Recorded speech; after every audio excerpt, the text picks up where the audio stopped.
मंडळी, पौष महिना सुरू झालेला आहे. पौष महिन्यात सूर्याचा प्रभाव हा खूप जास्त असतो. त्यामुळं या महिन्यात सूर्याची उपासना केल्यानं चांगली फळप्राप्ती होते. या महिन्यात सूर्याची उपासना केल्यामुळं व्यक्ती वर्षभर निरोगी आणि समृद्ध राहतो. पौष महिन्यात रविवारी सूर्योदयापूर्वी इथं मी व्हिडिओ दाखवल्याप्रमाणे सूर्याची पूजा करून घ्यावी. हे पौष महिन्यात आदित्य राणूबाईचं केलं जाणारं व्रत आहे. सूर्यदेवाची पंचोपचार पूजा करून धूपदीप ओवाळून नैवेद्य दाखवावा. त्यानंतर आरती करावी आणि कथा ऐकावी किंवा वाचावी. असं म्हणतात ही कथा आपण वाचावी आणि निदान एक तरी व्यक्तीला ही ऐकावी, म्हणजे दुसऱ्या व्यक्तीला ती सांगावी.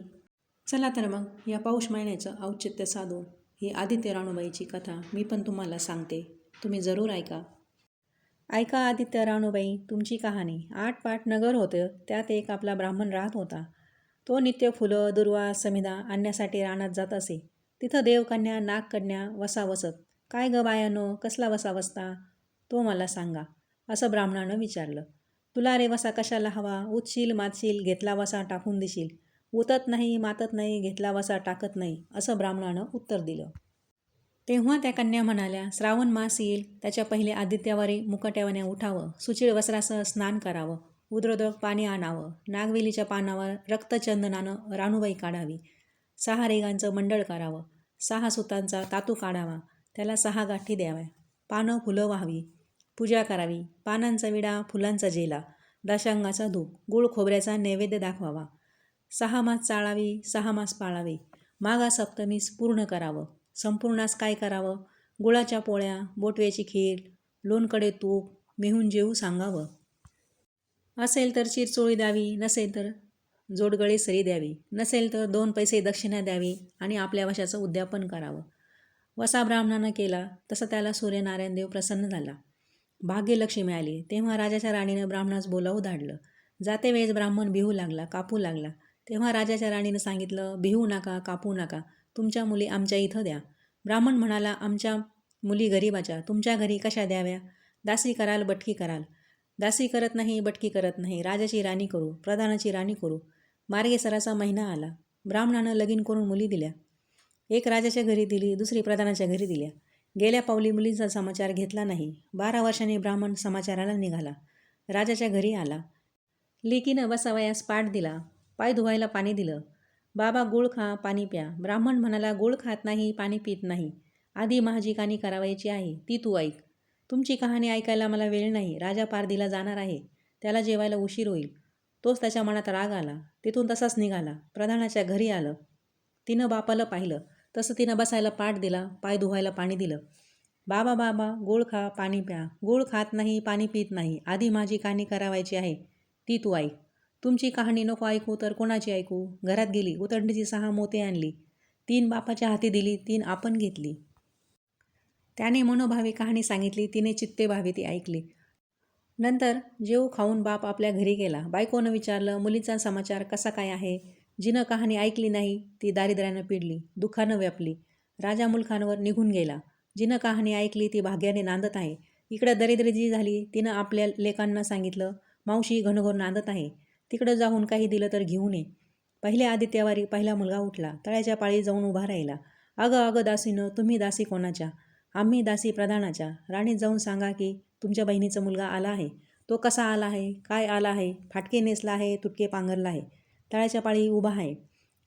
परसदारानं घेऊन या. परसदारानं घेऊन आल्या. न्हाऊ माखू घातला, पितांबर नेसायला दिला, जेव खाऊ घातलं, कोहळा पोखरला, होना मोहरा भरल्या. बाबा ठेवू नको, विसरू नको, जतन करून घरी घेऊन जा. वाटेनं आपला जाऊ लागला. तो सूर्यनारायण माळ्याच्या रूपानं तिथं आला. हातचा कोहळा काढून नेला, घरी गेला. आईनं विचारलं, काय रे बाबा? मावशीनं काय दिलं? दैव दिलं, कर्मानं नेलं, कर्माचं फळ पुढं उभं राहिलं. मावशीनं दिलं होतं पण ते सर्व गेलं. पुढच्या आदित्यवारी दुसरा मुलगा तळ्याच्या पाळी जाऊन उभा राहिला. अगं अगं दासीनं, तुम्ही दासी कोणाच्या? आम्ही दासी प्रधानाच्या. राणीला माझा निरोप सांगा. त्यांनी सांगितला. मग प्रधानाच्या राणीने त्याला घरी नेलं, न्हाऊ माखू घातलं, काठी पोखरून होना मोरांनी भरून दिली. बाबा ठेवू नको, विसरू नको, जतन करून घरी घेऊन जा म्हणून सांगितलं. वाटेत सूर्यनारायण गुराख्याच्या रूपानं आला. हातची काठी काढून घेतली, घरी गेला. झाली गोष्ट आईला सांगितली. दैव दिलं, कर्मानं नेलं, पुढं तिसऱ्या आदित्यवारी तिसरा मुलगा गेला. तळ्याच्या पाळी उभा राहिला. त्यालाही पाहिल्यासारखं प्रधानाच्या राणीनं न्हाऊमाखू घातलं, पितांबर नेसायला दिला, जेव खाऊ घातलं, नारळ पोखरून होणामोरांनी भरून दिला. ठेवू नको, विसरू नको म्हणून सांगितलं. घरी जाताना विहिरीच्या काठी नारळ ठेवून पाणी प्यायला विहिरीत उतरला. तो नारळ गडगडून विहिरीत पडला. घरी गेला. आईनं विचारलं, काय रे बाबा, मावशीनं काय दिलं? आई गं, मावशीनं दिलं पण दैवानं बुडालं.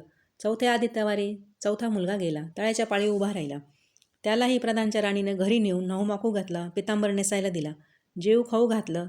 त्याला दह्याची शिदोरी होणामोरांना घालून बरोबर दिली. सूर्यनारायण घारीच्या रूपानं आलं, हातची शिदोरी घेऊन गेला. घरी गेला. आईनं विचारलं, काय रे बाबा, मावशीनं काय दिलं? आई गं, मावशीनं दिलं पण दैवानं ते सारं नेलं. पाचवी आदित्यवारी आपण उठली. तळ्याच्या पाळी उभी राहिली. दासीने तिचा निरोप बहिणीस सांगितला. बहिणीनं तिलाही परत दारानं घरी नेली, न्हाऊमाखू घातली, पाटव नेसायला दिला. प्रधानाची राणी आदित्यवारची कहाणी सांगू लागली. काय वसा वसतेस तो मला सांग.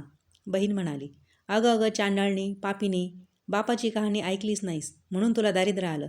राजाच्या राणीनं विचारलं, याला उपाय काय करू? तेव्हा तिनं वसा सांगितला. ती बहिणीच्या घरी राहिली. श्रावण मास आला. सांगितल्याप्रमाणे सूर्यनारायणाची पूजा केली. इकडं राजाला भाग्य आलं. राजानं बोलावू धाडलं. मावशी, तुला छत्र आली, चामर आली, पाईक आले, पखर आले. मला रे पापिनीला छत्र कोटली, चामर कोटले, पाईक कोटले, पखर कोटले. बाहेर जाऊन दाराशी बघतात तो राजा बोलावू आला. राजा आला तशी घरी जायला निघाली. एकमेकांना बहिणी बहिणींनी आहेर केले. वाटेनं जाऊ लागली. तो पहिल्या मजले स्वयंपाक केला. राजाला वाढलं, मुलांना वाढलं.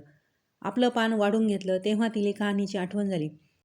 करारे हाकारे, पिटारे डोंगरा नगरात, कोणी उपाशी आहे का याचा शोध करा. उपाशी नाही, तापाशी नाही, वाट्याने मिळवी का जातो आहे. त्याला म्हणावं, आमच्या बाईची कहाणी ऐकाले.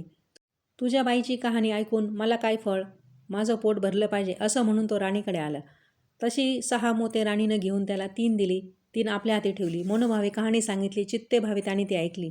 लाकडाची मुळी होती ती सोन्याची झाली.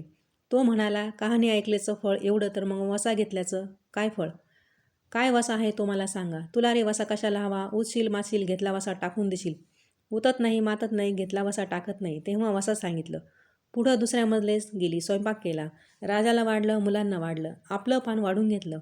तेव्हा कहाणीची आठवण झाली.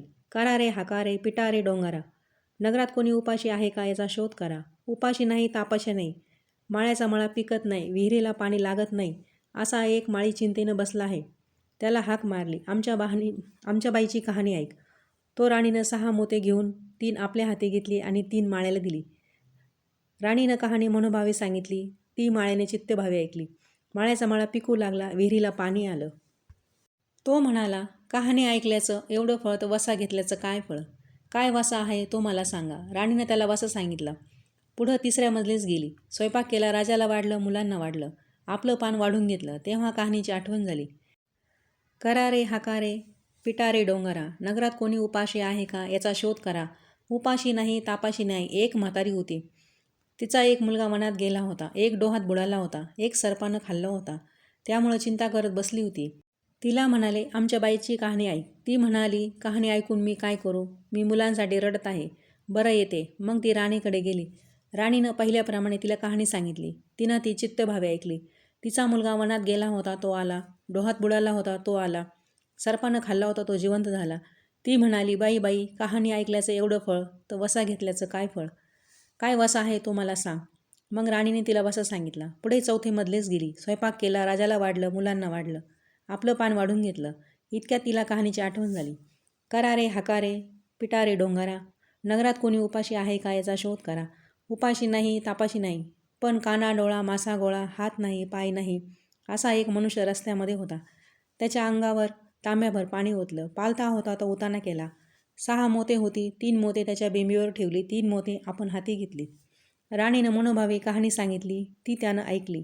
त्याला हातपाय आले. देह दिव्य झाला. तो म्हणाला, कहाणी ऐकल्याचं एवढं फळ तर वसा घेतल्याचं काय फळ? काय वसा आहे तो मला सांगा. मग राणीने त्याला वसा सांगितला. 5व्या मुक्कामास घरी आली. स्वयंपाक केला. सूर्यनारायण देव जेवायला घरी आले. 7 दरवाजे उघडले. लोह घंगाळे पाणी तापवले. षडस पक्वान्न जेवावयास केली. सूर्यनारायण जेवायला बसले. त्यांना पहिल्या घासास केस लागला. ते म्हणाले, अगं अगं, कोणा पापिनेचा केस आहे? राजाच्या राणीला 12 वर्षे दारिद्र्य आलं होतं. तिनं आदित्यवारी वळचणीखाली बसून केस विंचरले होते.